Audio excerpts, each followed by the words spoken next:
All right, here we are. Let's go, you guys. This is the hype seat where real ones drop real strategy in real time. No scripts, no filters, no BS. We go live across TikTok, YouTube, LinkedIn, and Instagram. So, what you are hearing right now, it's raw, it's real, and it's happening as we speak. No perfect edits, no motivational theater, just unfiltered conversations with people who actually walk the walk.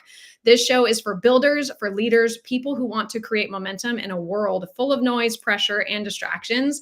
And if you're rebuilding from scratch or leading while carrying real life behind the scenes, I see you. That is why this show exists. And that is why I created the Hype Collective in the first place. So each week I bring on voices that matter, not because they're famous, but because they're doing something worth talking about. If they're innovating, disrupting, or leading with intention, we are putting them in the hype seat. And today we have got Jared Davis, real estate agent, team leader, investor, entrepreneur out of Richmond, Virginia. Jared isn't just building wealth, he's multiplying it with over 240 doors and an active fix and flip company, real estate team. He is living proof that real estate can be a vehicle both for freedom and for cash flow if you stop chasing shiny objects and start thinking like a builder. So, Jared, welcome to the show. So glad you're here. Thank you for having me. Really appreciate it. Love the opportunity. Absolutely. So I want to start here because this is the part of of your story I think that most agents romanticize without really understanding the weight behind it.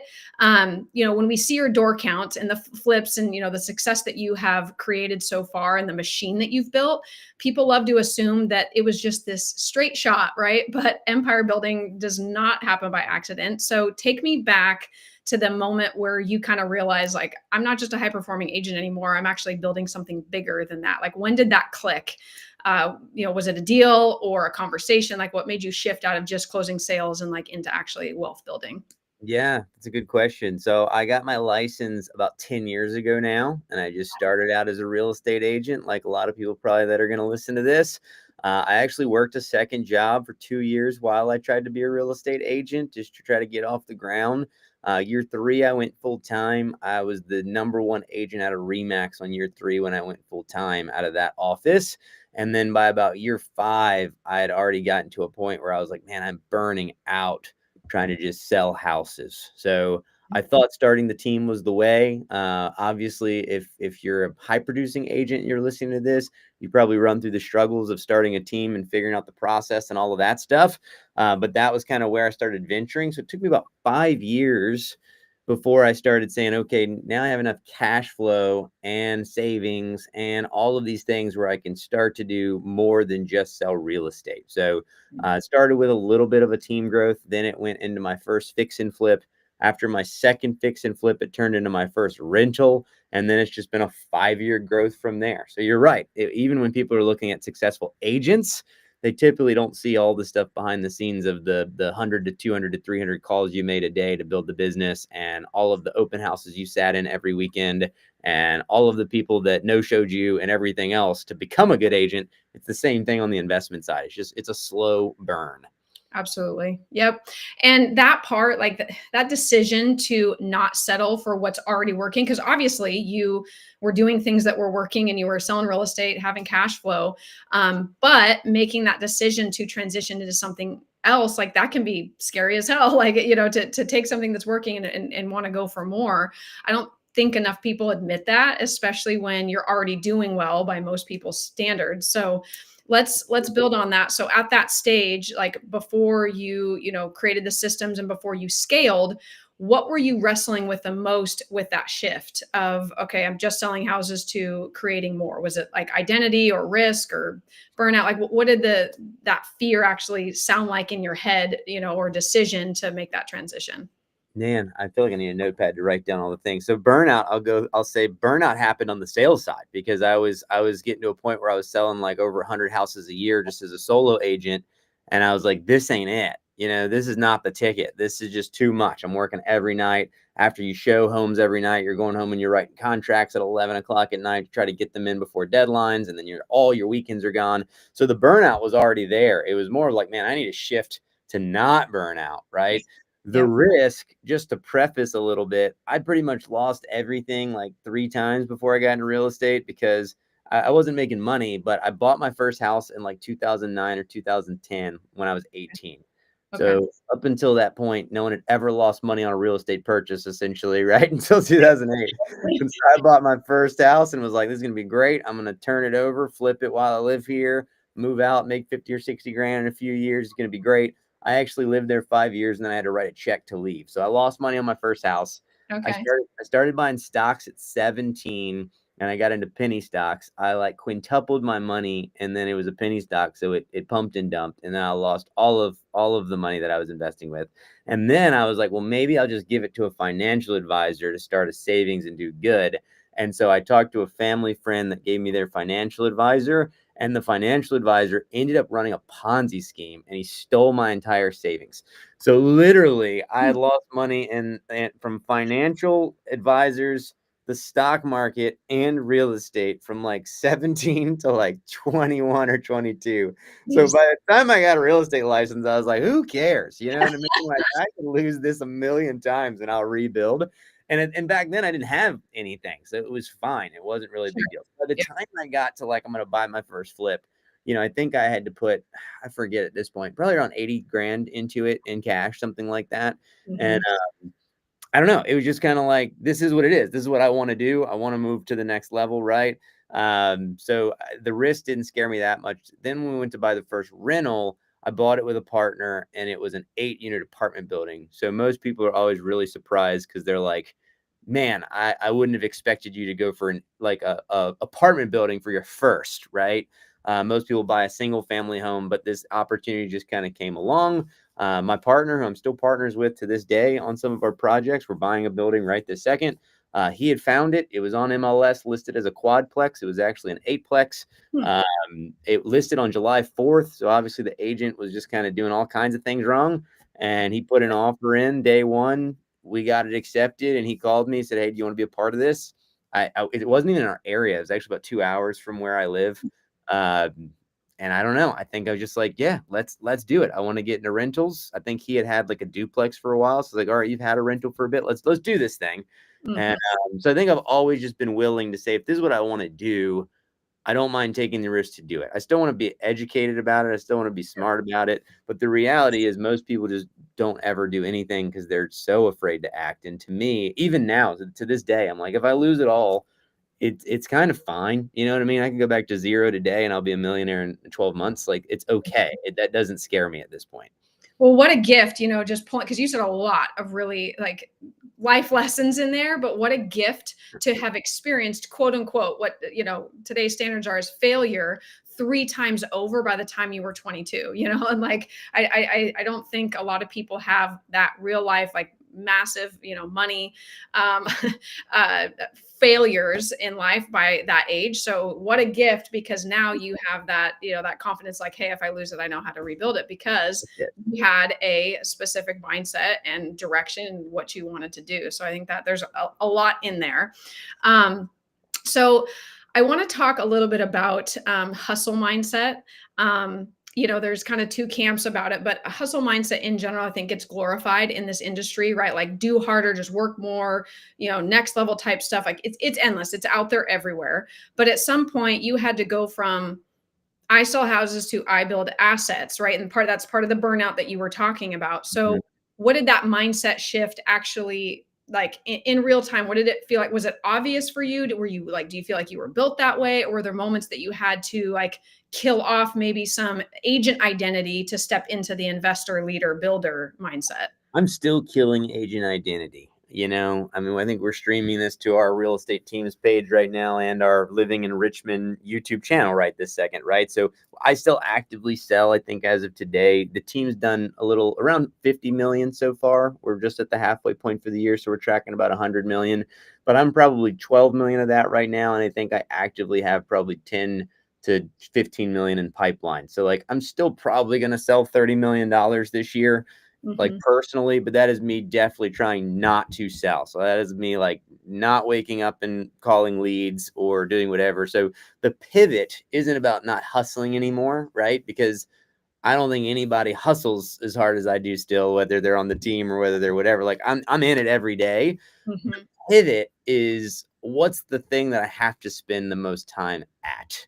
Mm. Because what you start to realize is, okay, maybe you're good at something, but should you be doing it, right? And I say that I think most people kind of grasp that principle, but the reality is like it could be something that you're good at and it makes you a lot of money, right? It could be actually the highest grossing thing in your business, right? And you may still have to say, I don't know if this is worth me doing in the long run, right? To get where I want to go. So, yes, I still sell, it's typically people that are reaching out to me directly. We've dealt with them before. Commercial properties that maybe my team can't handle, land acquisitions, developments, things like that, that are a higher level, higher price point, things like that. The flip side of that is it has really taken me building systems to get out of the things that I shouldn't be doing, like maybe popping a lock, putting a sign out, measuring something, writing a contract, inputting something, right? And then it's how do I systemize every business, right? How do we do Yep. 100 million this year, but 200 million in a few years, right? How do we go from 40 million in our mortgage company to 100 million in our mortgage company over the next 5 years? How do we, go from the 240 doors now? We're about to be at 301 with this next closing this month. How do we go from that to 500 doors and 1,000 doors? With EXP, 350 agents, how do we go to 1,000 agents? And a lot of that is systemizing and doing everything that is the most important and systemizing all the stuff that is not. So I don't think I'm less hustly now. I Yeah. think I'm actually busier than ever. It's just at higher level things. Sure, sure. Okay, so there's a lot there. I want to break down a couple pieces of what you're talking about. We've got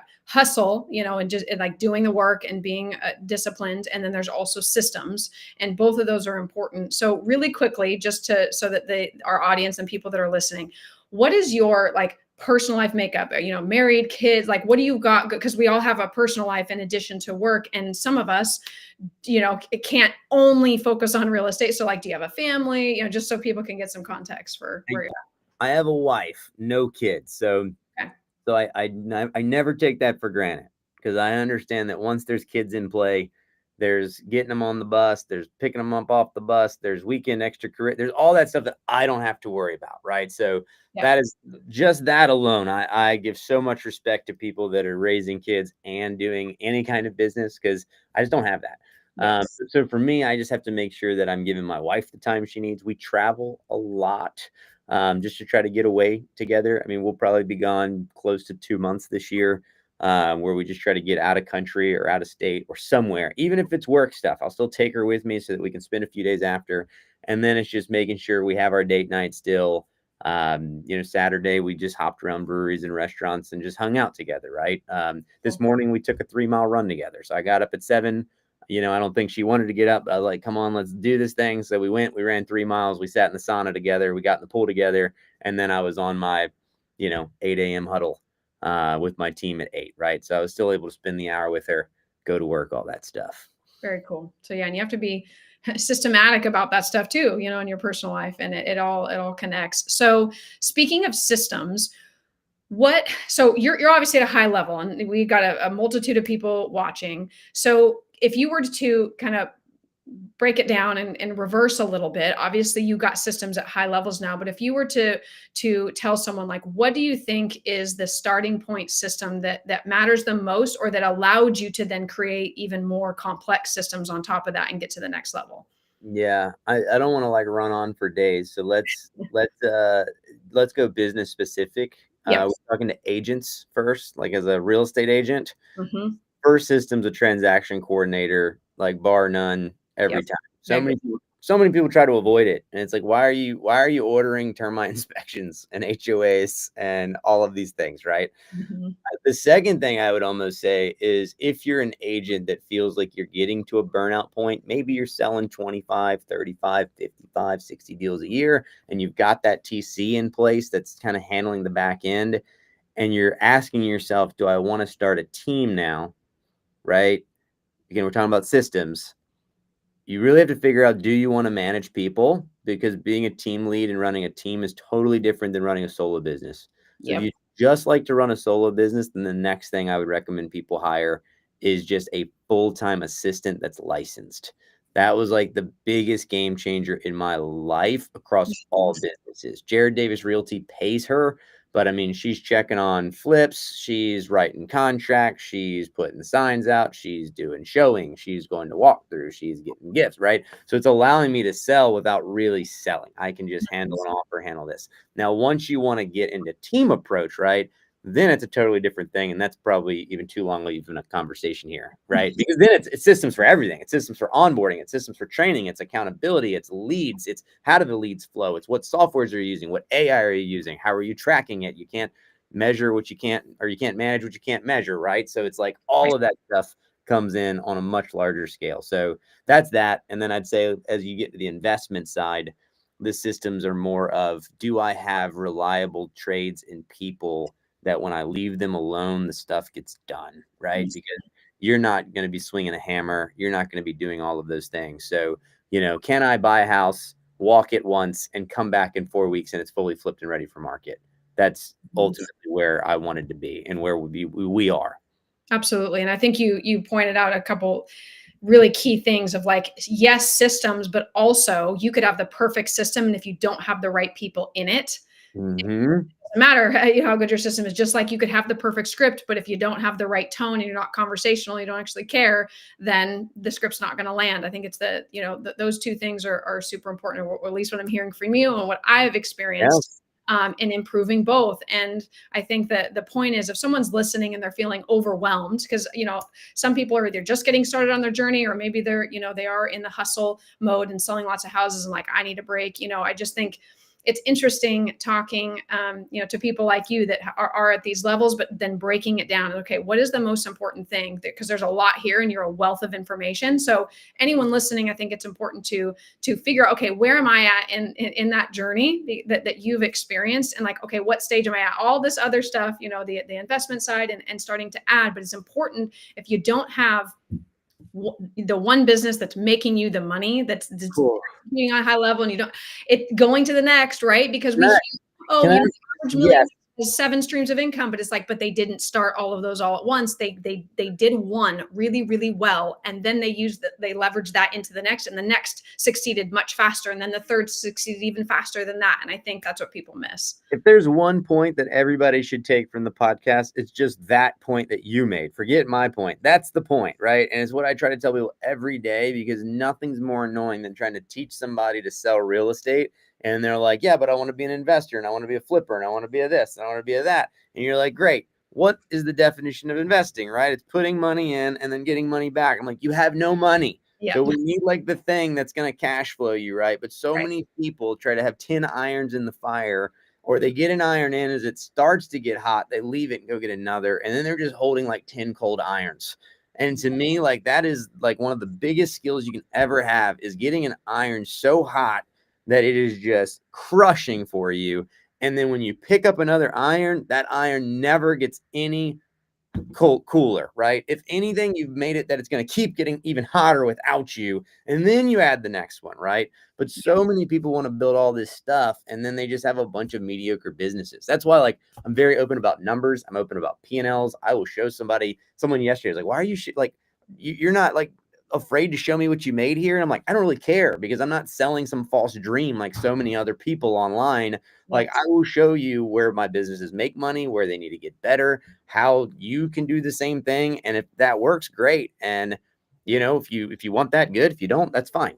Mm-hmm. Absolutely. Absolutely. Okay. So let's break it down even simpler. What's one mistake that you see agents make when they try to systematize? So just keeping it on the system side, because that's usually someone's first step. And for me, that was, luckily, I was with teams when I first got started, and I realized the point that you made, that it's not hiring another agent. Let's say you have too many leads and you're like, oh, I need another agent to service those leads. It's actually not that, in my opinion, and obviously yours, that it's the TC, it's the admin. That's the first hire. Then do all that, because that TC or that admin can free up your time to be able to close more and probably handle that excess of leads that you have before you then bring on another agent. So when agents are, let's say someone is in their first stage of like, okay, I know I need to systematize, and there's system for everything, like you talked about. But what's a common mistake you see agents make when they try to really get serious about systematizing?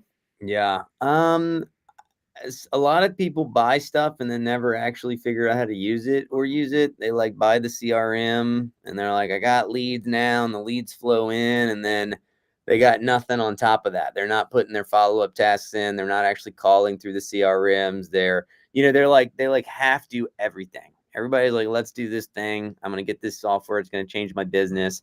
And then they don't actually go in and do the thing with that software to make sure they're good. So, I think especially as you start running a team, right, you get all these leads flowing in, and then what happens? Well, you just end up with like 900 leads in a system that have one call on them because you didn't build the system to like give accountability to your agents to make sure they called them, to actually give everybody the opportunity to blow them up and call them, like to reward the people that were willing to work hard versus the ones that get a lead and never do anything with it. Right. So I think that's like one of the biggest pieces probably is just actually building out your systems to fulfillment and not just getting halfway there. I'm trying to think.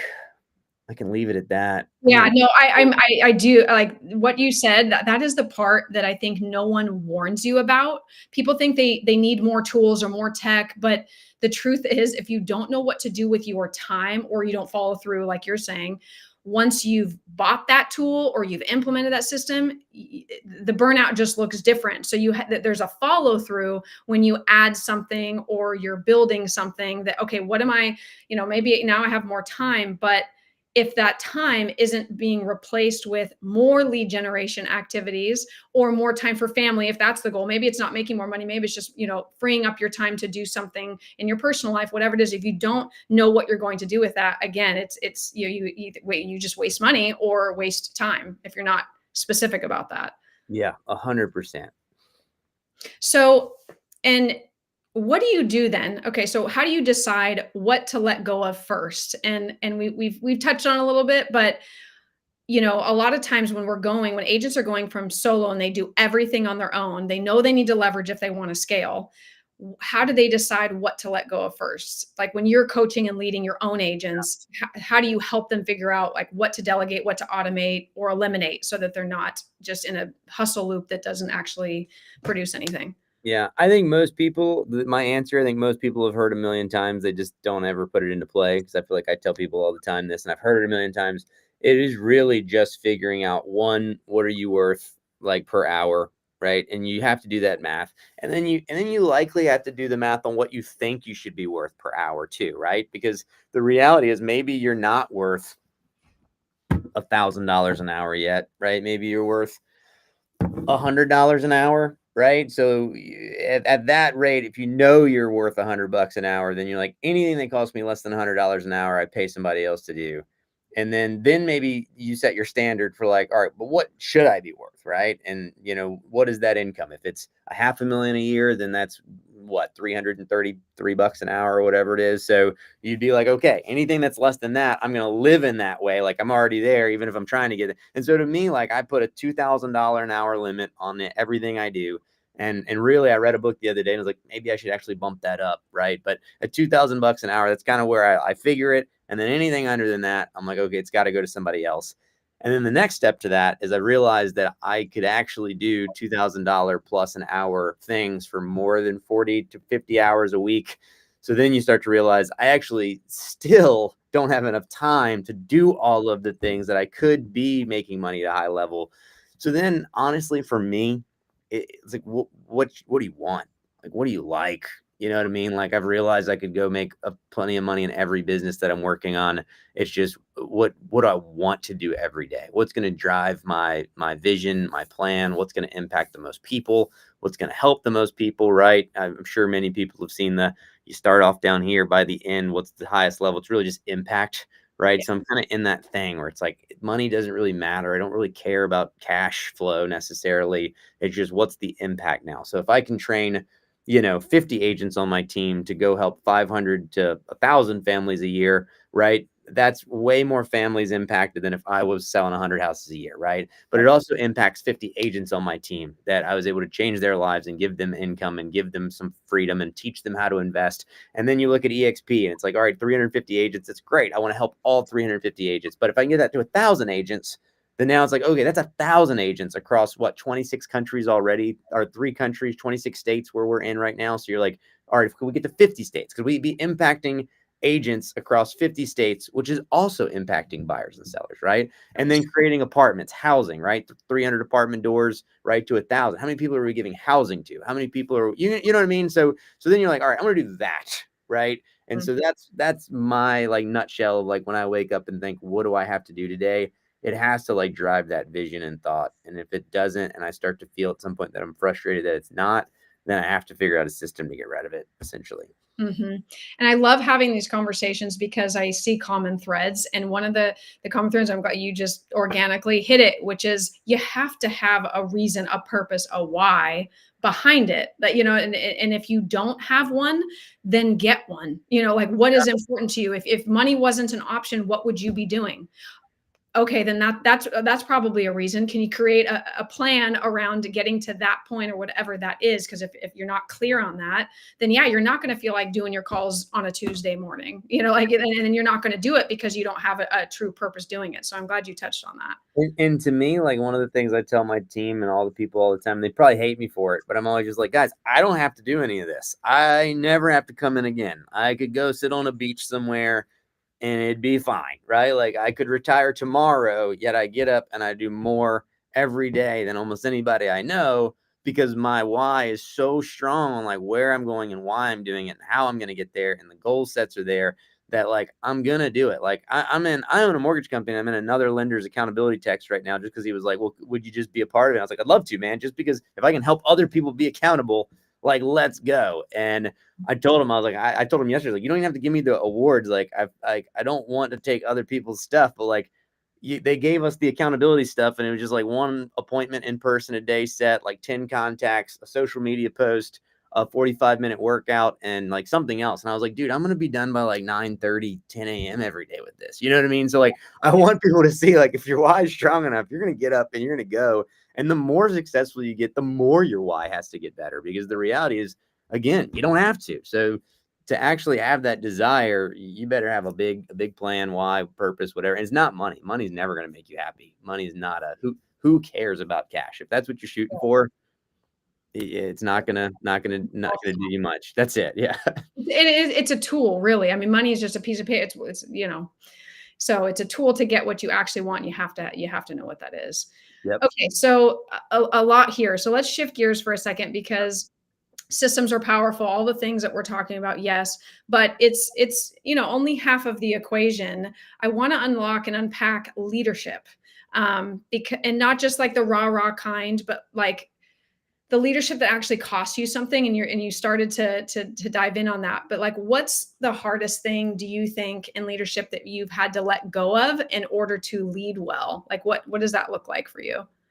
So I don't even know if it's let go of, right? It's really making the people that you lead understand what you should be there for and what you shouldn't, right? Like, because people will call me with like I have this curse that I know a lot about everything, or I know a little about everything. Sorry, I don't know like a lot about one thing, but like I know a little bit about like whatever you call me on. You want to know about cost segregation, 1031 exchanges, tax laws, multifamily, land development, commercial, like it doesn't matter. Like when I got into this business 10 years ago, I like all these agents were like, well, I do this. And so can I refer this to you? Right. And I was always like, even if I didn't do it, I was like, yeah, you can refer it to me. And I'm just Yep. and so for the last 10 years, I figured out how to do every bit. I don't care if it's a multifamily or a warehouse or land or a data center or a single family home or a shack. I don't really care. So what that has led to is because there are hundreds of people that we coach and train and everything else. And even from like a broker level within the state, like so many people reach out because they're like, hey, I figured you'd know the answer. And so Mm, for me, I'm trying to figure out the fact that even though I know the answer, I need you guys to not ask me if someone else knows the answer. So part of that was building out like chats for everything. Like I have open house chats for 100 plus agents in our area because people used to hit me up as the team leader and say, hey, would any of your people like an open house over here? And I was like, stop asking me. I'm not a secretary. So mm, now it's in an open house chat and I never touch it. I have an off market chat for people looking for off market deals. I have a general chat for agents. There's 120 of them in there. And it's like, hey, I need a recommendation on a contractor, or I need help with a contract, or I need something on a turn, right? So that kind of alleviated all of that. And then I have a team chat. So everybody's in our team chat, our admin, or my assistant, all of our agents. And then it's like, hey, if you think someone on the team knows this, ask the team chat. I'm also going to get the team chat, which means if nobody answers, I can answer. And then that question that you didn't know, now everybody knows the answer. And then no one has to call me again, right? So that's like the big thing. It's not letting go, but it does go back to systems of like, okay, what is the thing that I should be doing? Yeah. And if it's not one of those things, like, and so I'm really big, like, guys, if you're trying to do a multi-million-dollar land deal, like, bring me in, I'm going to handle this thing, right? And if you're brand new, I'm still going to go on your $150,000 listing appointment. I don't care. Like, I'm going to make sure you know how to do it. I'm going to train you. But the biggest thing is just, I think, knowing your place in leadership. Hopefully that answers the question, and just making sure you're not running around just answering every need, because the reality is people will bug you endlessly if you don't. So 100%. No, and I can totally relate to that, because the people that I coach and train in my membership, it's the same thing. I have a Discord account set up, and there's different channels for different things, and I, continually have to do that. And that is actually, because I asked, like, what do you have to let go of? Some people, you may not struggle with letting go of things. You're like, hey, this is not a job for me. There's someone else that's better at it, or it's not worth my time. But I know a lot of agents struggle with, well, if I don't do it, it's not going to be done as well. It's like, well, you're not going to be able to scale. You're not going to be able to grow. And I say exactly what you just said to my team. Like, hey, if it's a question that other people would benefit, which 99% of the time it is, you're not the only one that has this question, put it in there, because there are other people that can answer it, or maybe even like quicker than me or better than me or whatever. And I have no ego around, hey, if someone else can, give a better answer to me, great. That's why we have the community here. Yeah. So I think it's super important to create those channels in the way that you did. I love that. So right now, like with where you're currently at, I know, staying on the leadership topic, okay. Because a lot of agents confuse being busy or being like in charge with being a leader, but you're running teams, training agents, flipping houses, investing, and all of that. Like, what's the part of leadership that you think no one really talks about, but everyone needs to hear? I know you've already dropped a ton of nuggets, but like, no, I have it. I have that one. That one I actually have an answer that I think is most people's problems that claim to be leaders. Everyone wants to be a leader so that they can check out and not be around anymore, right? Like their whole why, for the most part, is like, I want to be a leader so all my minions can do whatever, and then I never have to come in anymore, and I can sit on a beach, and I can go to the lake, and I can do this, I can do that, and they just get out. And that goes across every business, right? So if you're a team, they step out, right? And the team lead gets out of production, and then the team lead stops managing. He hires a manager. He's gone, right? And then on the flip side, right, he's got trades doing everything. He's got a manager running his flips. So he never sees them. He's not on his P&L. He's not choosing finishings anymore. He's not really seeing quality control, right? Whatever it may be. So across all of these businesses, EXP, right? Oh, I'm going to grow this revenue share line, and then I'm going to step away and I'll never answer my phone again, right? Yeah. That is the biggest issue with leadership, because they hit a level of success that they think, I don't have to do this anymore. Mm-hmm. And the whole reason you became a leader is because you had some kind of vision. And the reality is, if the visionary leaves, then there's no more vision. There's nothing. So the reality is, if I have a vision to go to 500 deals a year as a team, does my team have that vision? I mean, you hope they do, but they're not integrating the changes. They're not adding the stuff. They're not doing that. They want to be a part of the vision, but you hope they have their own vision on what they want in success, how many houses they want to sell, what do they want for their family, right? Mm-hmm. The same thing with EXP Group. You call me, I'm there. You need an explain, I'm there. You want some coaching, I'll give you all of my software, systems, training, whatever I have, you can have. But so many leaders check out and they go away. And then what happens? They lose their agents, they lose their team, their investments start losing money because they just said, oh, I'm just going to automate this, right? I've watched people try to automate buying apartment buildings, right? I buy multi-million-dollar apartment buildings. I've watched people just automate it and hire somebody for their first one. And I'm like, guy, you don't know how to read a P&L. You don't know a T12. Like, why would you spend $11 million in personal guarantee alone and go raise 2 or 3 million of other people's money that you're probably going to call friends and families on, when you don't even understand basic premises of investing, right? I picked your deal apart in 30 seconds because I was in it, right? Mm-hmm. every leader's problem is they think they reach a point where they're done. You're not. You're not a leader anymore. You're retired. And if you want to retire, that's fine. Sell your businesses, get out and go sit on a beach and be a retired person. But if you want to be a leader, you have to be in the trenches every day with your people in some way. I'm doing this today. I have a grid investment training tonight. I have a role play day tomorrow. I taught a commercial class on Monday. That was just this week with training. That's 5-6 hours of training that I've spent my time on at $2,000 an hour, right? To just help other agents and people. But I know that that will come back to me because I'm going to lead and I'm going to make sure that I can help other people, right? So that's every leader's problem. Yep. That's gold right there. And I hope people listening are taking that to heart, because a lot of people listening to this are leaders. Like, whether you're a leader in your home, leader in your business, even if you're a solo agent, you are a leader to your clients. And, sometimes they don't realize that yet, or that they don't realize that that is their job and what they're there to do.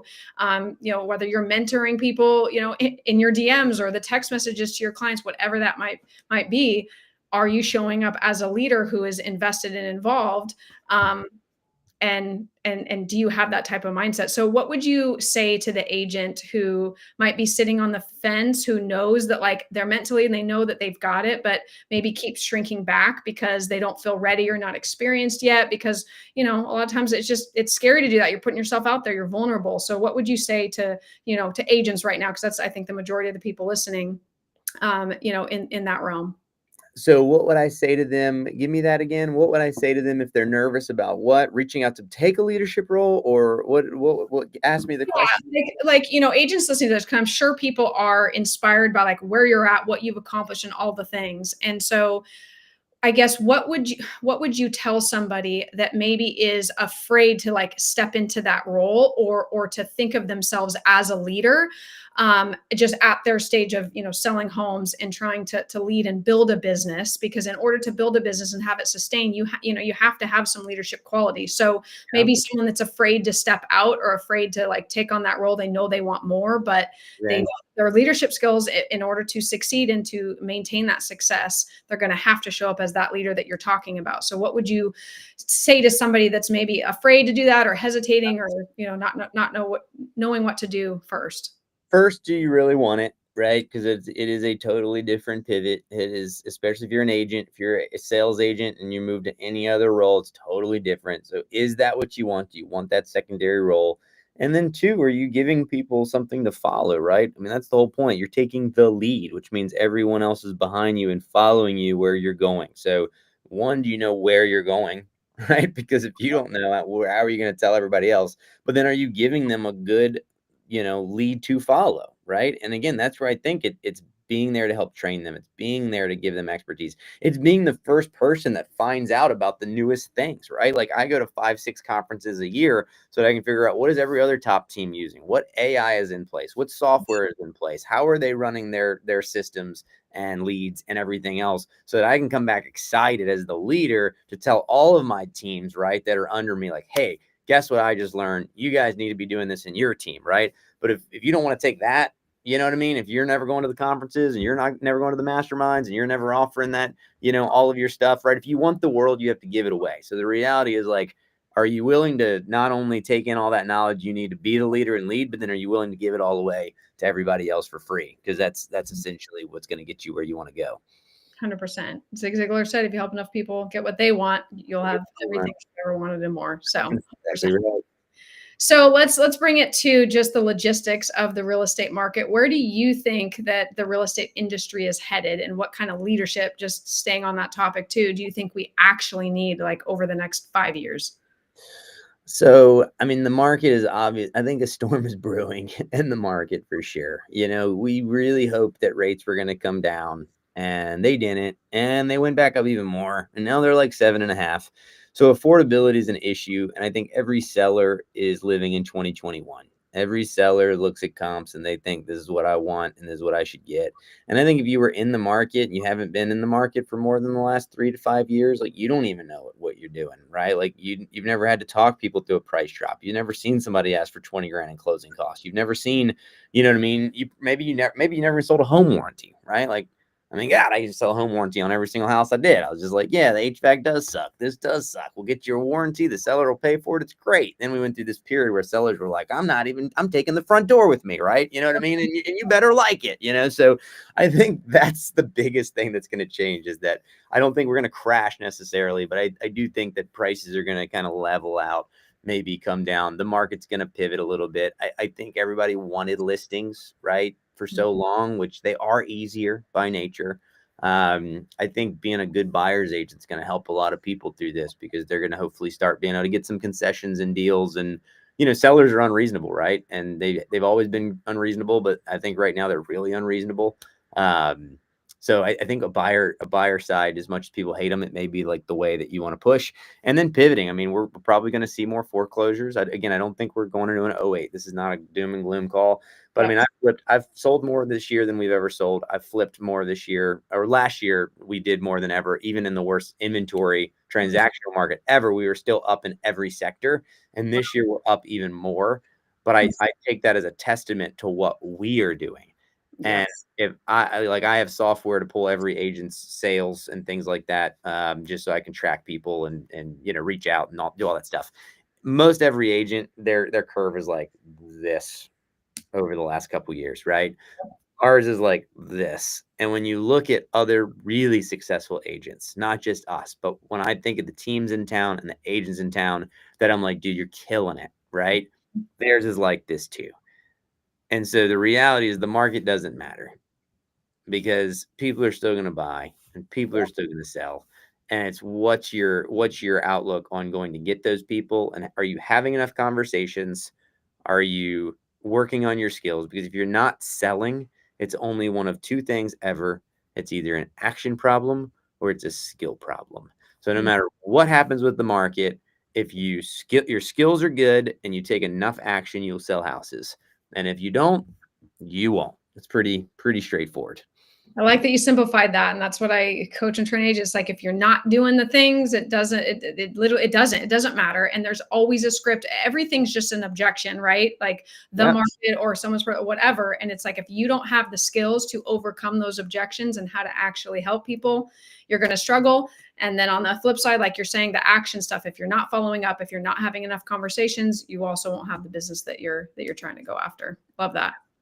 Love that. Well, there's so many more things that I could ask you, but I want to go into our rapid fire round, a this or that I do at the end of all my talks. So what it is I'm going to just say this or that, and you just pick one. No wrong answers, like no disclaimers. Just pick your poison, and we'll go from there. So are you ready for it? It's going to be quick.